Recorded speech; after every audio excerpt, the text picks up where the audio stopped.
This was the first resistance, right, which is marked right over here. And this entire move, where I have clearly in bold text written fake out, I need you to understand something. This is the learning point. For a lot of retailers and new hands in the market, this breakout was where they would go YOLO and buy all the calls in the world, right? And what exactly happened here is the entire move was just a fake out. It was just to trap people. And the fall after that was pretty solid, right? People who went long here, for example, they must have been under the impression that we are going to retest it and we are going to see cloud 9, right? But that's not what happened. The markets broke down and they ate up all the stop losses, and this was a planned fake out. Anyway, that's that. Now if you look at this, sorry about that, if you happen to look at this, right, Banknifty on a daily is in a downtrending channel, right? Very evidently it's been in a downtrending channel, and this S denotes the support, right? This has been support 1, support 2, support 3, and on 13th of March 23 is where we saw this candle, right? 13th of March 23 we saw a breakdown of this zone. Yesterday was a doji, it was an indecisive candle, but today is the strongest bearish engulfing candle, right? It's a strong candle that's eaten up all of yesterday's candle. And now what my ideology towards this upper wick is, right? As we discussed earlier, we never trade a breakout or a breakdown before a retest. So the gap up today and a retest of the zone to further break down probably what, 1% today. It was a retest. We have broken down very blatantly. We have broken down, and now on a daily, I will not be surprised if markets retest 38,500 levels tomorrow. It will not be surprising at all. In fact, I am expecting a 300 to 400 point move tomorrow, right? That's why I'm short in Bank Nifty. But Bank Nifty could be tricky. The reason being, if you watch a smaller time frame, right? I mean, I have got to show you something on daily. You see this zone, right? Allow me to show you this zone. This entire zone, right? Between 38,600 and 39,200, this zone. If you notice this, the price earlier from 4th of October until 13th of October, that's almost 9 days. That's like almost 2 trading weeks, right?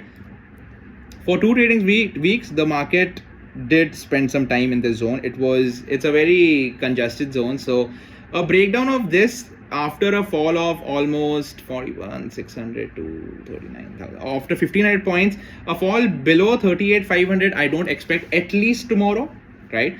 So if at all you are short in the market, if you're carrying short positions overnight, 38,500 would be a really nice place to book your shorts. And in fact, how I do this is just for a learning purpose, right? How I usually trade my BTST is, if at all it does work in my favor, around at open, if I am getting my desired profit, 70 to 75% of my position is what I book, and the remaining I trail it to almost cost, right? So you could do that, but everyone has their own take profit strategies, and that's up to you how you figure it out. So our trade plan for tomorrow is, if we happen to open negative, like strongly gap down around 38,500 levels, we also have to look at open interest for that. I found something really interesting today. If you see this, right, on for this expiry, for the 16th March expiry, you see, despite the fall, the only wall of defense, the only support we see right now is 38,500. And if you do see the change in OI, okay, now this is a very ballsy move by people, right? Probably it's the institutions or the retailers, I don't know whoever it is, but people have gone out of the money and shorted calls. Do you see this? On 39,000, we have closed above 39,000. There is higher open interest of calls on 39,000 than puts, and that is very scary, and probably that's what is being reflected on Dow and Singapore Nifty right now. This is an extremely bearish data. If you look at the PCR is 0.46. Oh my god, that's really bearish. Eventually, okay, that's interesting, right? Now imagine this, PCR is this, and if we happen to open gap down around 38,500 levels, the markets will be oversold. And one trading strategy for that could be, okay, let's discuss that on a 15-minute time frame, right? So for example, there's this gap pending anyway. If you open anywhere near 38,500, right, what one could do is, that could be my intraday trade setup. Like, I'm already holding shorts, so I'm going to book that. But if at all I happen to trade further around 38,500 levels, considering there being a lot of puts written and the market has been falling, blah blah blah, all of that, right? Around 38,500, if we open or manage to test these levels and you see any bullish candle, if you see any tin bar bullish candle or bullish engulfing candle there, with the day low being your stop loss, you could actually initiate a long position. But considering the wicks being so high, what I personally would do for myself is I would try to trade the next expiry contracts, which gives me a little bit of time value to hold up my analysis, considering my view is actually working out and I won't be stopped out. I understand it's a bit expensive, but you also got to understand it's expensive for a reason. It ensures your position a bit, considering you have time value playing with you, right? So around 38,500, we could definitely build a long position only and only if you see a bullish engulfing or a bullish hammer candle. With the low of that being your stop loss, you could initiate a fresh long trade.